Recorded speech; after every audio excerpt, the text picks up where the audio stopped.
8 de mayo de 1945. El Tercer Reich acaba de capitular.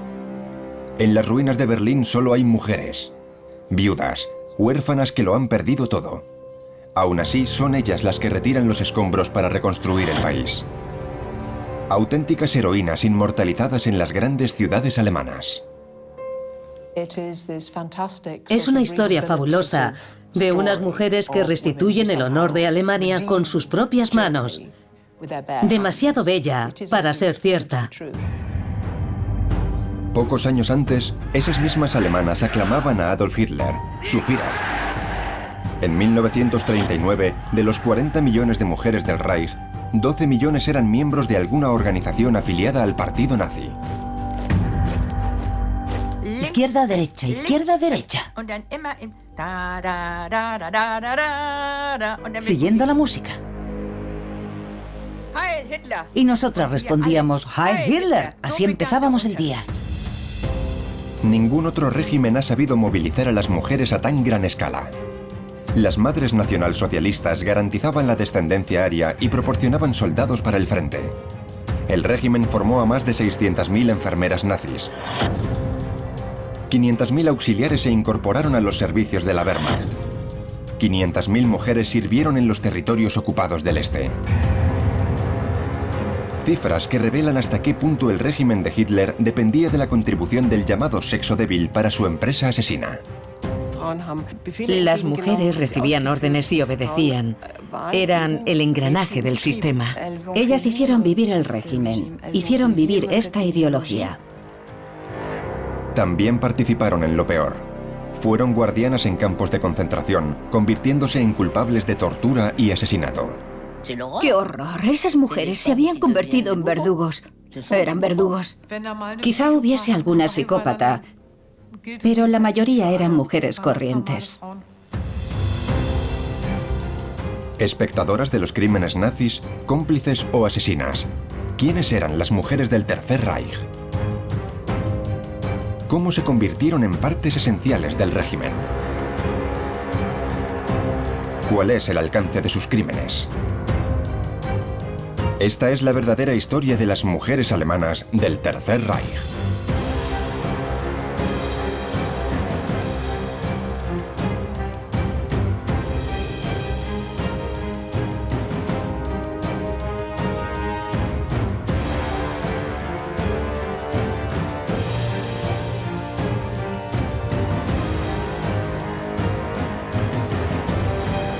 Las mujeres del Tercer Reich.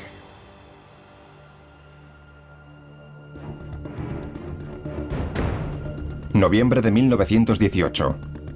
El imperio alemán se había desplomado. El mundo antiguo se desvanecía. Se iniciaba un periodo de cambios e incertidumbre para la población. Los años de la República de Weimar estuvieron marcados por los racionamientos, la inflación galopante y los cambios incesantes de gobiernos.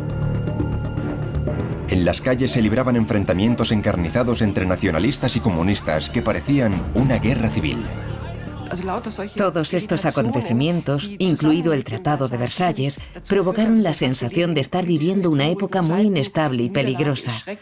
La derrota se vivía como un sufrimiento. La población pensaba que la situación solo podía empeorar y que hacía falta un cambio con urgencia.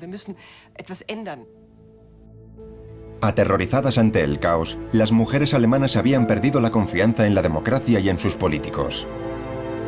Frustradas por la pobreza, con los maridos en paro, muchas de ellas reclamaban un cambio. Después de obtener el derecho al voto en 1919, las mujeres empezaron a interesarse por la política y a acudir a los mítines. En especial a los de un partido nacionalista que atraía a multitudes a las cervecerías de Múnich.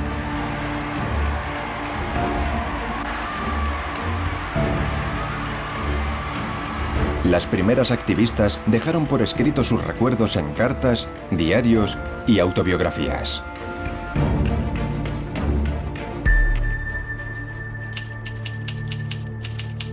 He escuchado por primera vez a un orador llamado Adolf Hitler.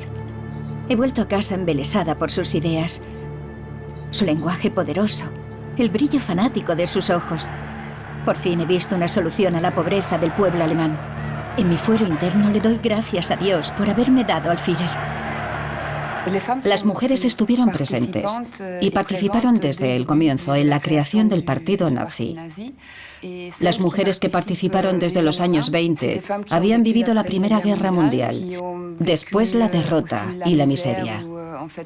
Esta generación apoyó el proyecto nazi desde el principio. Podríamos decir que lo creó.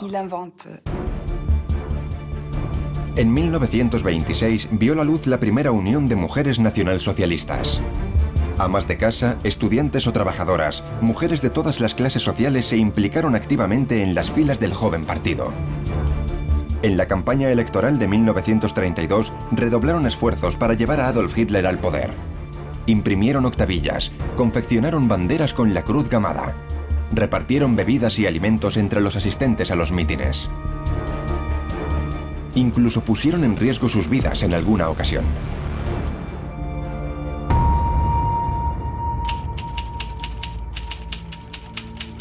Nos sentíamos orgullosas de nuestras banderas con la cruz gamada. Cuando de noche mi madre y yo salíamos a meter octavillas en los buzones, nos perseguía la turba comunista. No sé de dónde sacábamos el valor para enfrentarnos a esos peligros. Creo que nos habíamos convertido en fanáticas simplemente. La victoria electoral del partido nazi fue también la de las primeras activistas. Miles de ellas aclamaron a Adolf Hitler en su primera aparición como canciller del Reich el 30 de enero de 1933. Había banderas por todas partes. Música y luego el discurso de un hombre que decía: es el momento de hacer lo que yo digo. Yo era una niña y creía que no podía salir mal. Todo lo contrario, después de unos años de inestabilidad, esas palabras me reconfortaban. El partido nazi supo sacar provecho del fanatismo femenino de su esperanza en un mundo mejor. Buscó un papel para las mujeres que permitiese valorarlas al tiempo que servían a los objetivos del Tercer Reich.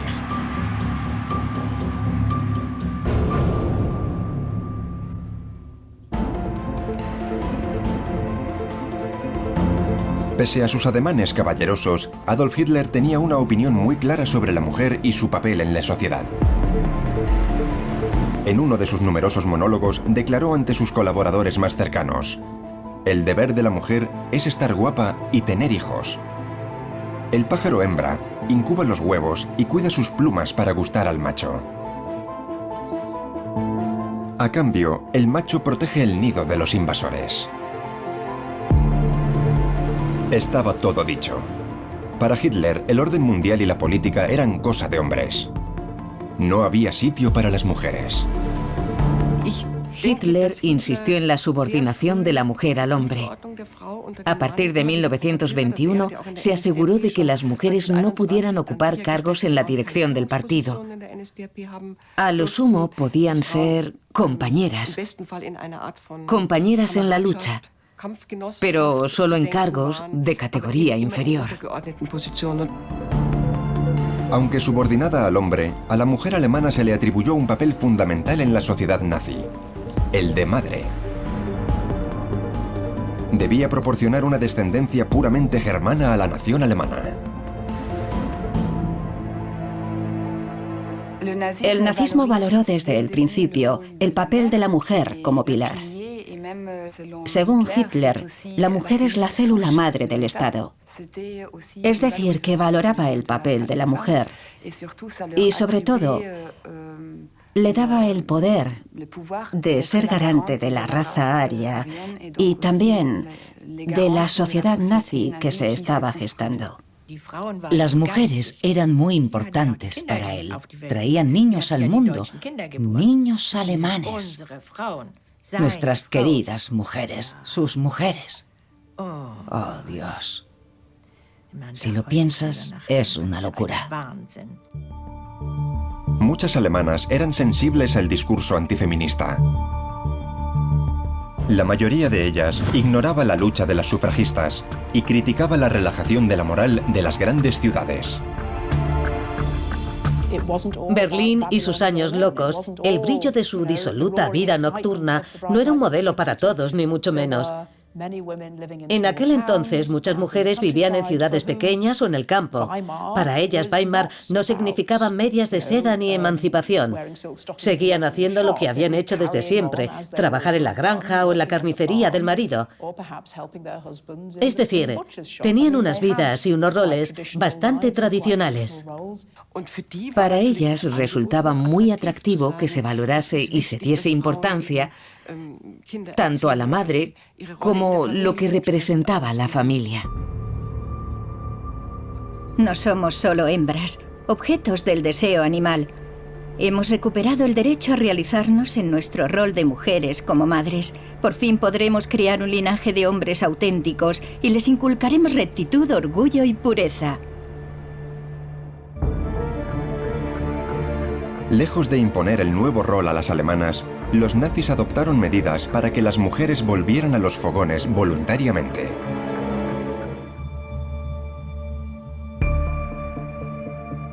A partir de 1933, el régimen ofreció un préstamo marital en forma de cheques regalo a las parejas jóvenes que quisieran crear una familia. Podía llegar a 1000 marcos imperiales, es decir, el salario anual de un trabajador. El régimen quería niños, pero no cualquier niño. La primera condición era que la pareja se sometiese a un exhaustivo reconocimiento médico. El reconocimiento médico determinaba si la pareja estaba sana o no según los criterios nazis. Es decir, no padecer ninguna enfermedad hereditaria, ser fértiles, no padecer ninguna enfermedad de transmisión sexual. Solo querían madres sanas, que tuviesen hijos sanos. El deber de la madre alemana era reproducirse, pero solo para tener hijos sanos. Por cada nacimiento, el reembolso del préstamo marital se reducía un 25%. La deuda de las familias se saldaba a partir del cuarto hijo, descendencia mínima exigida por el régimen para el mantenimiento de la supuesta raza alemana. Segunda condición para la obtención del préstamo. Las mujeres activas debían renunciar a su trabajo. Los empleos que dejaban libres eran ocupados por hombres.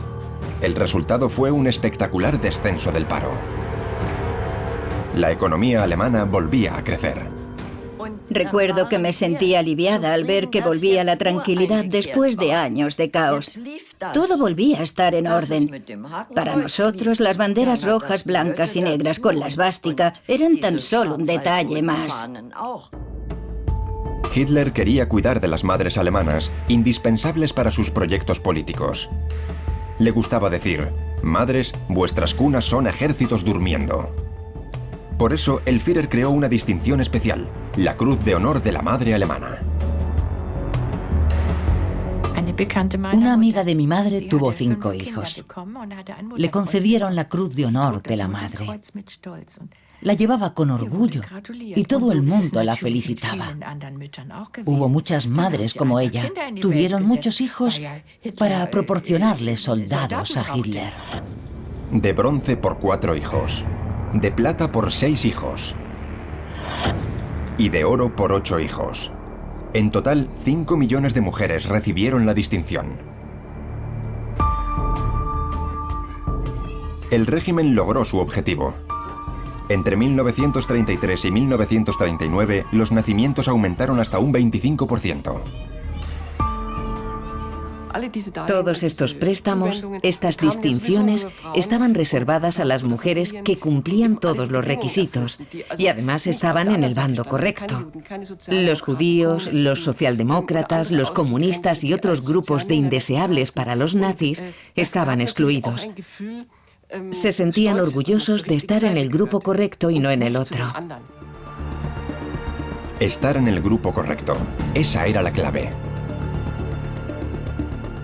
Las elegidas del régimen adoptaron totalmente el papel de garantes de la raza alemana y de proveedoras de soldados. Pero las mujeres también tomaron parte activa en la política de nacimientos. ayudaron a hacer una selección despiadada de ciudadanos alemanes.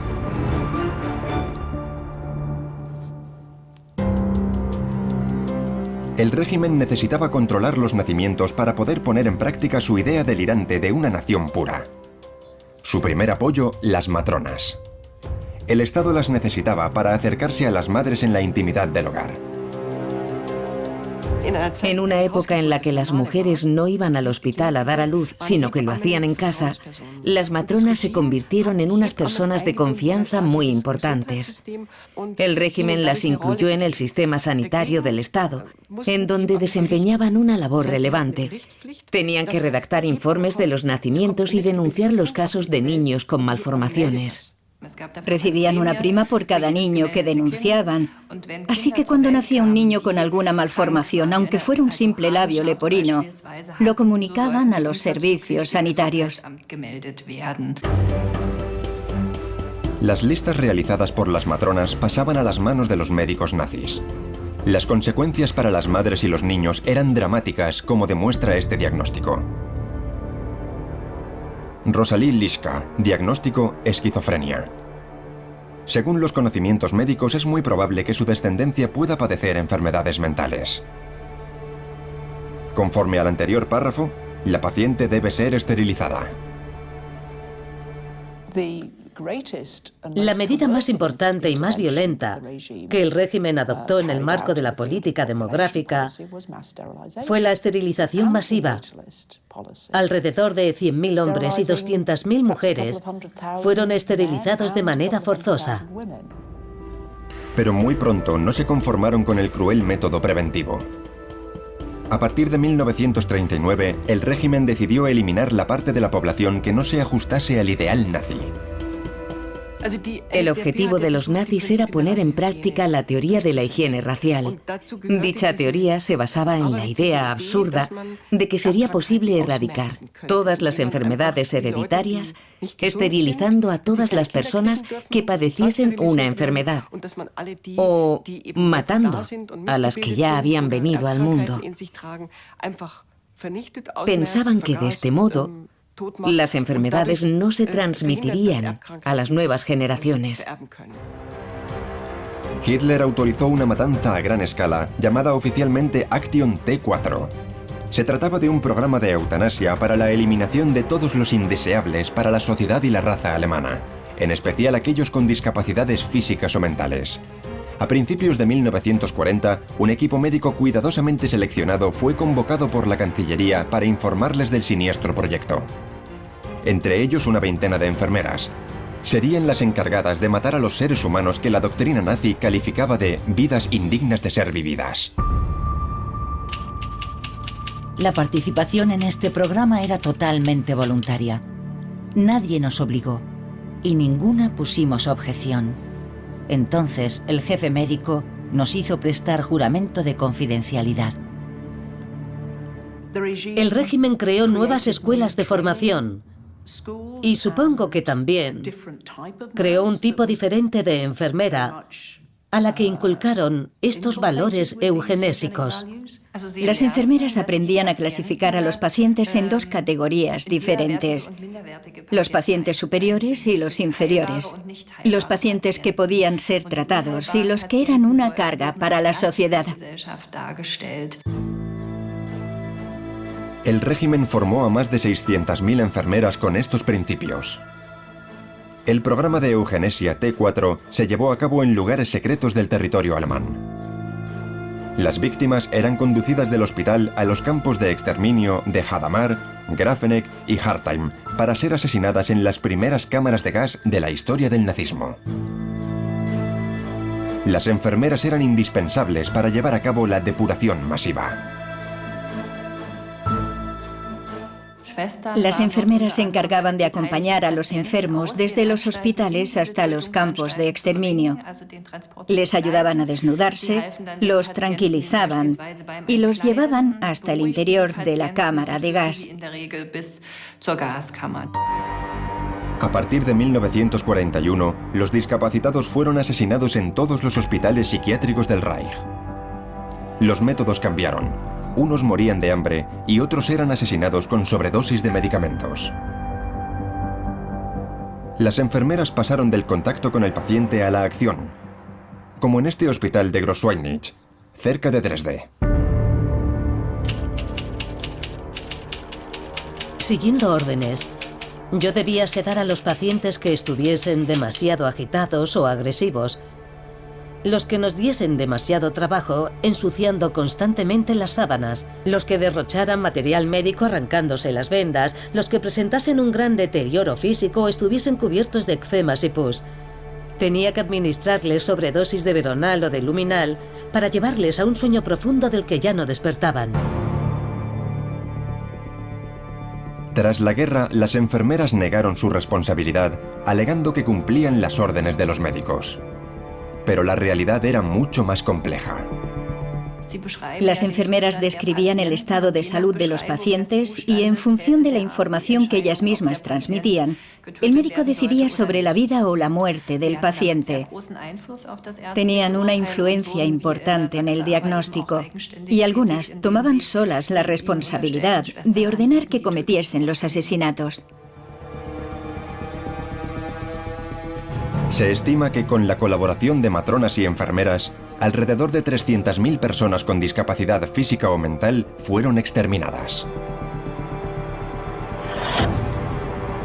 ¿Qué pasa con los niños que el régimen consideraba indignos de vivir en Alemania? Para ellos, la despiadada maquinaria de adoctrinamiento nazi iba a ponerse en marcha. El mensaje reiterado por los ideólogos era claro: los niños alemanes pertenecen al Estado. La instrucción nacionalsocialista empezaba desde la más tierna infancia con el fin de educar a buenos soldados obedientes.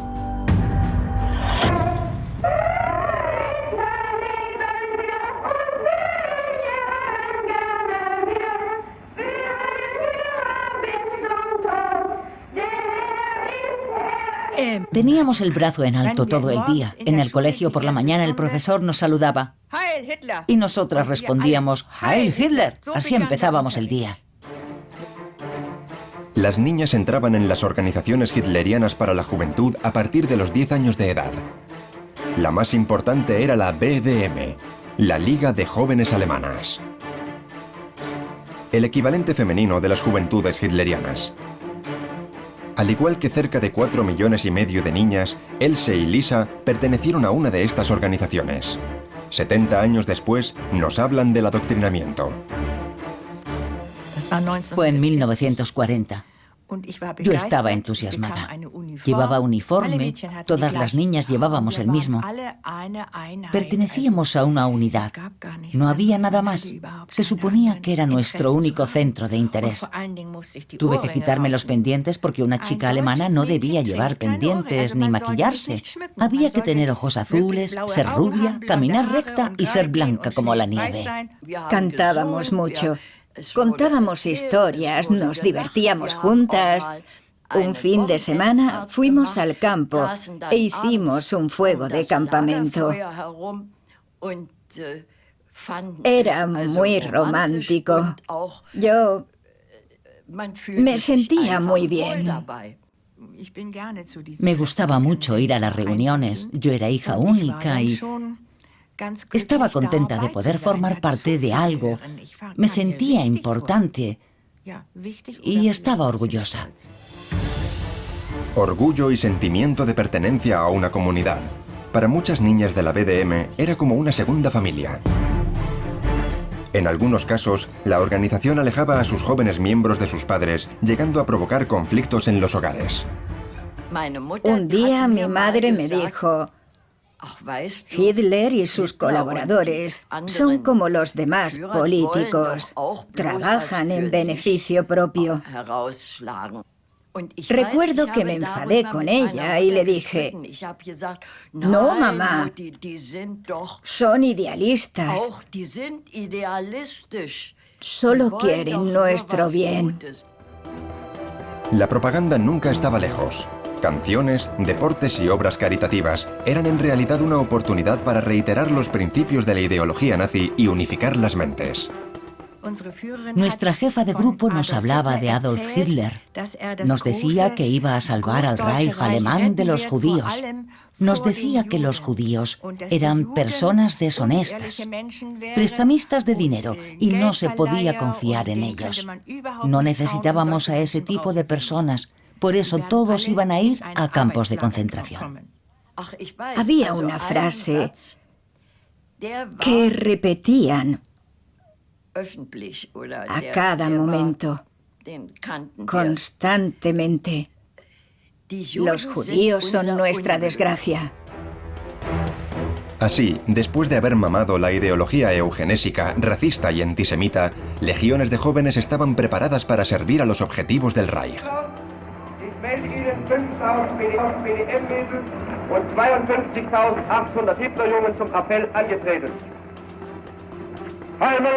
Hitler tenía grandes proyectos para ellas.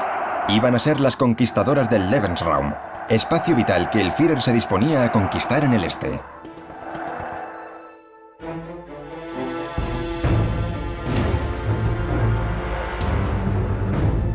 ...1939... La victoria sobre Polonia extendió las fronteras del Reich. Hitler tenía que germanizar y poblar los nuevos territorios. El régimen decidió instalar allí a los Volksdeutsch, minorías alemanes de Rumanía, países bálticos y Ucrania. La mayoría ni siquiera hablaba alemán, pero para la ideología nazi, con su ascendencia era suficiente. Debían transformarse en buenos nazis bajo la dirección de los consejeros enviados por Alemania. Las mujeres no faltaron a la cita en el gigantesco proyecto de colonización presentado como histórico para el futuro de Alemania. Las organizaciones femeninas reivindicaron firmemente su puesto en los territorios conquistados, afirmando que ellas también tenían una tarea que cumplir en ese gran proyecto. Les habían presentado el proyecto como una oportunidad fantástica para adquirir experiencia profesional, realizando un trabajo útil para la comunidad alemana.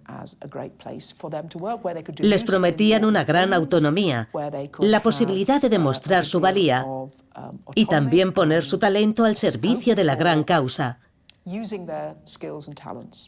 Sin duda, era una oferta muy tentadora para estas jóvenes. Era una oferta tentadora para estas mujeres. El este te necesita. La llamada que lanzaron las autoridades tuvo mucho éxito. Más de 50.000 mujeres respondieron a la convocatoria. Else fue una de esas aventureras. Entonces tenía 20 años. Por influencia de la propaganda, fue a enseñar su lengua a niños alemanes en ciernes. Cuando iba en el tren cruzando Polonia, estaba amaneciendo. Era maravilloso. Y de pronto tuve la sensación de ir a una patria que aún no conocía. Nunca olvidaré esa sensación. Él se compartía el entusiasmo aventurero con la joven berlinesa Melita Maschmann. Al terminar el bachiller, Melita, que había pertenecido a la BDM y era una fanática nazi, pidió el traslado a los territorios polacos anexionados al Reich, llamados Warthegau. Trabajaba como jefa de un grupo de colonizadoras como ella.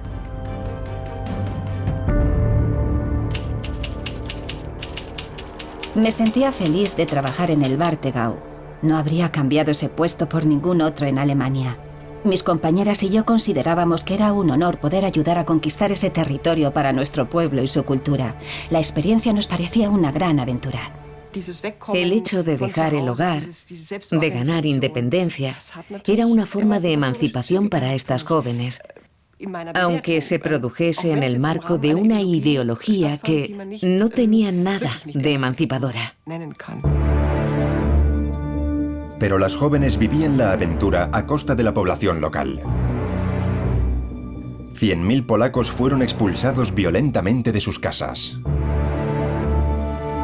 La misión de Melita y de las demás voluntarias era preparar la llegada de los nuevos colonos que iban a instalarse en las casas confiscadas.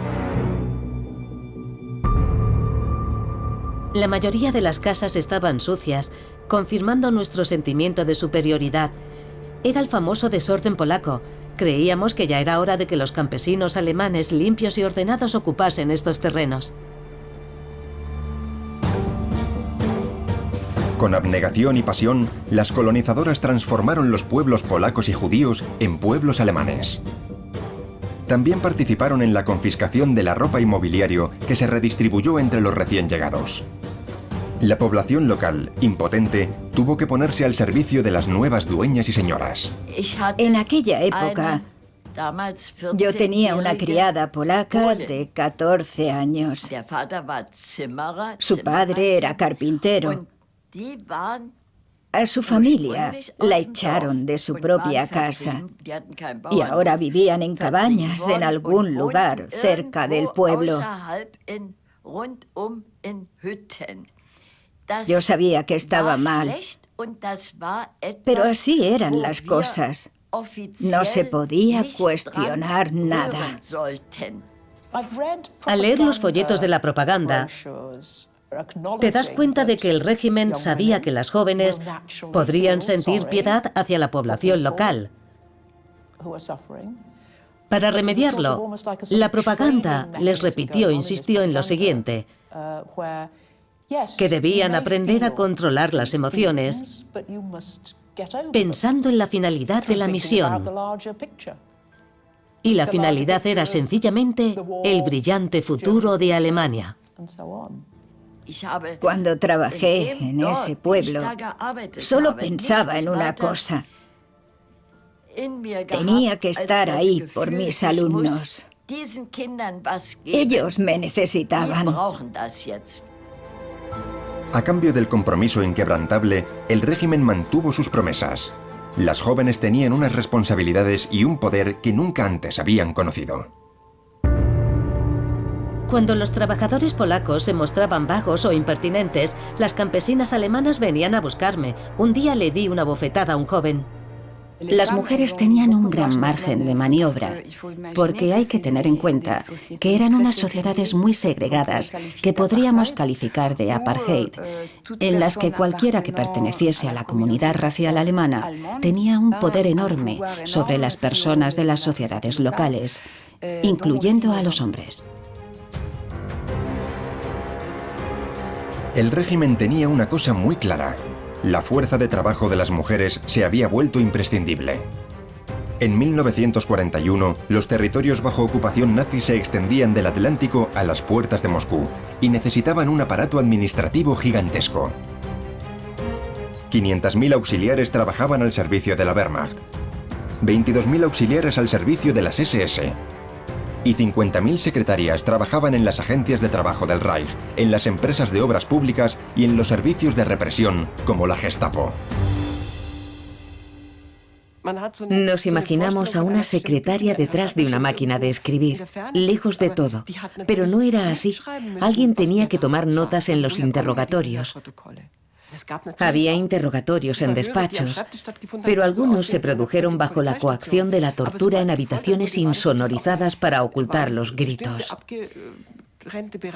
Y ahí también había mujeres que tomaban notas. Fueron ellas las que copiaron las listas de los bienes judíos confiscados y las órdenes de ejecución. Las más diligentes incluso confeccionaron documentos impactantes como este informe de las ejecuciones de judíos bálticos y bielorrusos. La secretaria dio muestras de una creatividad macabra. Distribuidas en las diferentes administraciones, estas mujeres estaban al corriente de todo. De las persecuciones, de las exacciones de la Wehrmacht, de las incursiones contra los partisanos, lo sabían todo. En ocasiones, desde la tranquilidad de sus despachos, decidieron sobre la vida o la muerte de algunos prisioneros. Así es como una secretaria de la Gestapo en Varsovia describía su trabajo. El día de las ejecuciones nos daban un montón de informes. Si había 100 informes y había que ejecutar a 50 personas, las secretarias elegían los informes al azar. Y a veces decían, oye, ¿y si añadiésemos este informe también? Gestos aparentemente anodinos formaban parte de un aparato de Estado que participó en la muerte de millones de personas. En los servicios de trabajo del Reich, las secretarias mandaban obreros a trabajos forzados en unas condiciones tan horribles que muchos morían. Aunque estuvieran alejadas de las armas y de las acciones directas de ejecución, estas mujeres formaban parte de una máquina de matar. Detrás de las máquinas de escribir, las manos inocentes se transformaron en cómplices de asesinato. El Tercer Reich consiguió enrolar a todas las mujeres en su empresa asesina, hasta las que no tenían función oficial en el aparato de Estado, las esposas SS. Ellas también desempeñaron un papel, el de ayudar a sus maridos a convertirse en máquinas de matar. Las máquinas de matar eran las tropas de las SS, la élite del Tercer Reich. Algunos de estos hombres formaban parte de los Einsatzgruppen, escuadrones de la muerte de las SS que ejecutaron a cientos de miles de personas. Otros trabajaban en los campos de concentración en donde los judíos de Europa murieron exhaustos o en las cámaras de gas. Sus esposas fueron cuidadosamente seleccionadas. Para poderse casar, algunas parejas tuvieron que presentar hasta 150 documentos que demostrasen su ascendencia aria sobre 4 generaciones. 240.000 cumplieron los requisitos exigidos. Cuando decimos mujeres SS, estamos hablando de esposas, hermanas e hijas. Disfrutaban de un estatus muy privilegiado en ese orden que es la élite nazi. Desempeñaban un papel muy particular en el seno de las SS. Se alentaba a las esposas a seguir a sus maridos al lugar de trabajo en donde reinaba la muerte. Tenían asignado un papel específico. Las mujeres que habían seguido a sus maridos al este, a los campos de concentración, tenían que apoyarles en su difícil trabajo. En medio de todo este horror, debían garantizar la permanencia de la vida familiar educando a los niños lo más cerca posible del padre. Así permitían a sus maridos descansar y estar listos para realizar el trabajo sucio en nombre del Reich. Una de estas mujeres era Lina Heydrich, esposa del dirigente nazi Reinhard Heydrich, responsable del plan de exterminio de los judíos de Europa. Se instaló en el Castillo Real de Praga, mientras que su marido supervisaba las ejecuciones in situ. Reinhard y yo somos felices. Está contento de que yo pueda solucionar los problemas domésticos sin él. En el trabajo tiene que estar todo el día disponible para los demás, tiene que tomar decisiones a veces difíciles. Por eso, le agrada que su hogar esté tranquilo. Algunas de las esposas estaban presentes en los lugares de las masacres. Participaban en los banquetes que se celebraban al final de una jornada de trabajo macabro. Por la noche limpiaban las botas ensangrentadas de sus maridos o novios. Adoctrinadas e indiferentes al horror, uno de sus pasatiempos favoritos era visitar los guetos en los que los nazis habían aislado a los judíos en condiciones inhumanas. Sobre el gueto de Lodz, Ingrid Greisa, hija del comandante del Wettergau, escribió a su novio: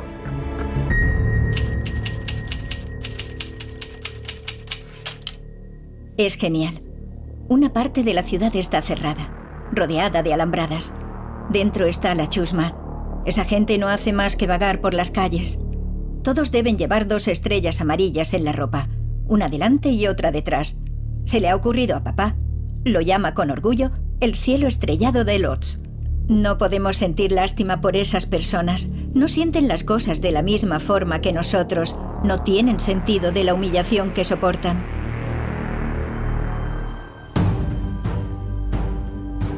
Permanecían al lado de sus padres, novios o maridos, porque obtenían muchos beneficios a cambio. Sobre todo en los campos de concentración y exterminio. El comandante Rudolf Hess se mudó a Auschwitz con su mujer y sus 5 hijos. Vivían en una casa con jardín a 300 metros de los hornos crematorios, cerca de las celdas en las que los prisioneros eran torturados. Los gritos se escuchaban desde el salón de los Hess. Hay que tener en cuenta que la señora Hess desempeñaba un papel social en la comunidad SS. Solía dar recepciones. Su marido viajaba con frecuencia a Berlín. Ella tenía una vida muy cómoda, con varias criadas, que por supuesto eran prisioneras de los campos. Para organizar cenas lujosas y completar su vestuario, la señora Hess utilizaba alegremente los almacenes del campo donde se guardaban todas las pertenencias robadas a los deportados. Aunque no tenían ninguna función oficial, las esposas de oficiales de las SS se atribuían un poder infinito sobre los recursos materiales y humanos de los campos. Todas las mujeres se aprovecharon de la mano de obra de los campos. Fueron a buscar prisioneros para que trabajaran de criados, jardineros o como obreros en sus casas. Se enriquecieron con todo lo que pudieron coger de los campos y todo lo consiguieron a costa del sufrimiento de los prisioneros. Las mujeres cogieron todo lo que pudieron. Sabían perfectamente su procedencia. Emperifolladas, maquilladas y en plena forma física, las fotografías de esposas de oficiales de las SS tomadas a pocos metros de los hornos crematorios son impactantes por el contraste con la rutina inhumana de las víctimas. En realidad no conocemos ningún caso de ninguna esposa SS que se hubiera negado o hubiera protestado por el trabajo de su marido. Al contrario, a estas mujeres no les interesaba cuestionar el trabajo de sus maridos, sobre todo porque ellas también compartían la ideología nazi. La familia Hess vivía con tanto lujo en Auschwitz que Hedwig Hess dijo: «Aquí es donde quiero vivir y morir». Aprovechándose del sistema, las esposas de los SS vivieron los mejores años de sus vidas en las fábricas de la muerte. A cambio de privilegios, el régimen podía exigir mucho a sus mujeres. Y les pidió lo peor: ser guardianas de campos de concentración y de exterminio para contribuir directamente en la tortura y ejecución de millones de personas.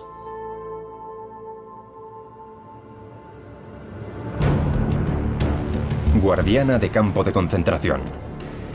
El oficio conoció una fuerte demanda a partir de 1943, cuando el régimen decidió transformar los campos de concentración en viveros de esclavos para la industria alemana. Las grandes empresas que quisieran explotar la fuerza laboral de las mujeres deportadas tenían que proporcionar guardianas. La mayoría de ellas eran de clase baja. Muchas no tenían un auténtico oficio. Habían trabajado como criadas o como ayudantes en fábricas o en fincas. Eran trabajadoras no cualificadas. En una carta dirigida a una candidata, la administración del campo de Ravensbrück ponderaba las ventajas del empleo propuesto. No se requiere ninguna cualificación profesional para el puesto, ya que solo hay que vigilar a las prisioneras en el trabajo. Un trabajo fácil, lejos de las cadenas de montaje, que ofrecía ventajas muy atractivas. Como por ejemplo, viviendas para el personal en las inmediaciones del campo de concentración.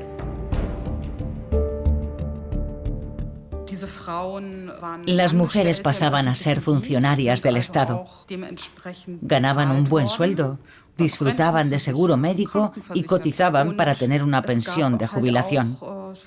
Ese trabajo suponía un ascenso social. Llevaban uniforme y pertenecían al cuerpo auxiliar de las SS. Todas las guardianas comenzaban en el campo femenino de Ravensbrück, a 80 kilómetros de Berlín. Allí se formaron 4.000 mujeres. Las nuevas reclutas, que no sabían qué esperar, al conocer a las guardianas experimentadas, descubrían la verdadera naturaleza de su trabajo. Ravensbrück era la escuela de la brutalidad. Nada más bajar de los vagones, oías que gritaban. Nos llamaban de todo. Como los soldados de las SS Las mujeres llevaban lo que llamábamos gumi, una especie de fustas gordas con las que nos pegaban. Llevaban botas y a la primera de cambio te daban una patada. Todas vimos en el campo cómo las oficialas pateaban a mujeres en el suelo, algunas veces hasta matarlas. Esas mujeres se habían convertido en verdugos. Eran verdugos. Las guardianas podían dimitir en cualquier momento. Solo tenían que hacer una solicitud manifestando el deseo de abandonar el lugar. No se conoce ni un solo caso de mujer que hubiese tenido problemas por no querer ser guardiana de campo. La gran mayoría decidió quedarse para vigilar a las prisioneras asignadas a diferentes talleres textiles. Las prisioneras también trabajaban hasta la extenuación en obras de construcción. A veces, para acelerar el ritmo, las guardianas mostraban una crueldad extrema. Las mujeres no son tan diferentes de los hombres. Los hombres tardaban solo unos días en acostumbrarse a la violencia de su trabajo, y en el caso de las mujeres era parecido. Además, ellas se aliviaban diciéndose a sí mismas que todo era por una buena causa, para construir una nueva sociedad. Probablemente eso ayudaba para abstraerse de la realidad. También intervino un factor psicológico. De repente tenían poder sobre otros seres humanos, sobre mujeres que venían de otras clases sociales, que venían de Polonia, de Francia, de Italia. Ellas podían decidir su suerte. Eran las dueñas y señoras de nuestras vidas. Podían decidir si vivíamos o moríamos. No hay que olvidarlo. Y en el fondo, por una razón totalmente estúpida, ellas decidían que ibas a recibir golpes hasta la muerte. El poder que ejercían sobre las deportadas y su nuevo estatus social les permitía abstraerse del sufrimiento que infligían a miles de mujeres a diario. Las fotos que nos dejaron revelan dos cosas. Por una parte, el orgullo que sentían por su trabajo y su nuevo estatus social. Y por otra, esas fotos muestran un entorno idílico en el que llevaron una vida agradable. Esas mujeres nos enseñan que ser guardiana de campo era un trabajo como cualquier otro. En el reverso de una de esas fotografías puede leerse: para mis padres, para que tengan un recuerdo de mis años de servicio. Este es mi dócil y fiel Greif, vuestra Herta. Crueles y despiadadas, las guardianas contribuyeron al sufrimiento y a la muerte de millones de mujeres en los campos de concentración nazis. Igual que los hombres, son culpables de crímenes contra la humanidad. Sin embargo, después de la guerra, muy pocas de ellas respondieron de sus actos ante la justicia. 1945.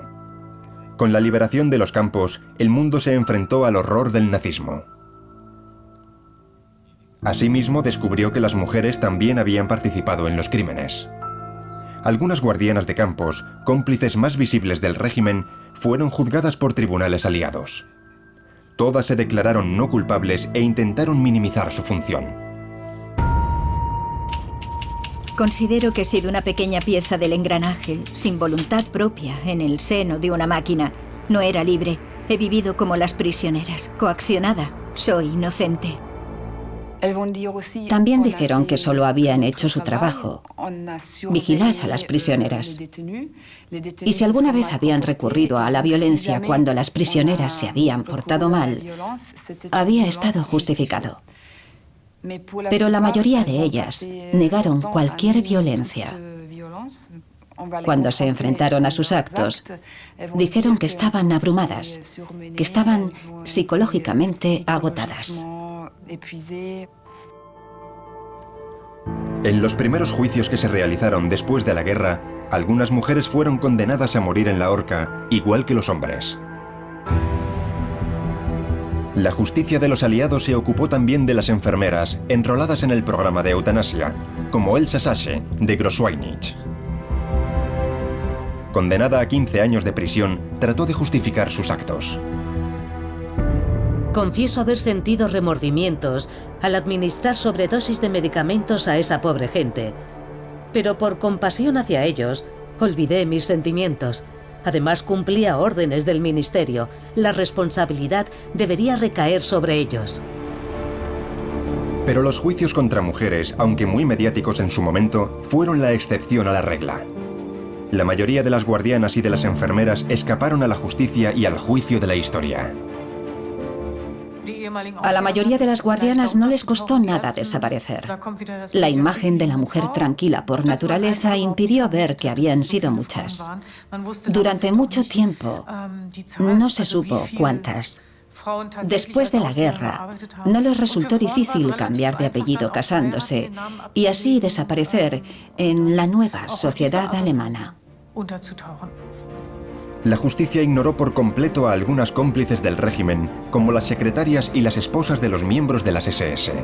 Las que fueron llamadas ante los tribunales fueron únicamente en calidad de testigos contra sus superiores y sus maridos. Los jueces partían del principio de que por el simple hecho de ser mujeres no podían asumir responsabilidades. Eso permitía absolverlas por adelantado. Por supuesto, supieron jugar sus cartas. Fue una manera de escapar de la justicia. Las que fueran fanáticas del Tercer Reich consiguieron desaparecer entre la población después de 1945. Las cruces y las fotos comprometedoras desaparecieron en los graneros y en la basura. En ausencia de los hombres, muertos en combate o hechos prisioneros de guerra, ellas eran el futuro de Alemania. Las mujeres alemanas consiguieron escribir su propia leyenda, borrando cualquier sospecha de responsabilidad en los crímenes del Tercer Reich. A Sophie Scholl, Lina Hagen, Irene Haran y todas las mujeres alemanas que no cedieron al nazismo.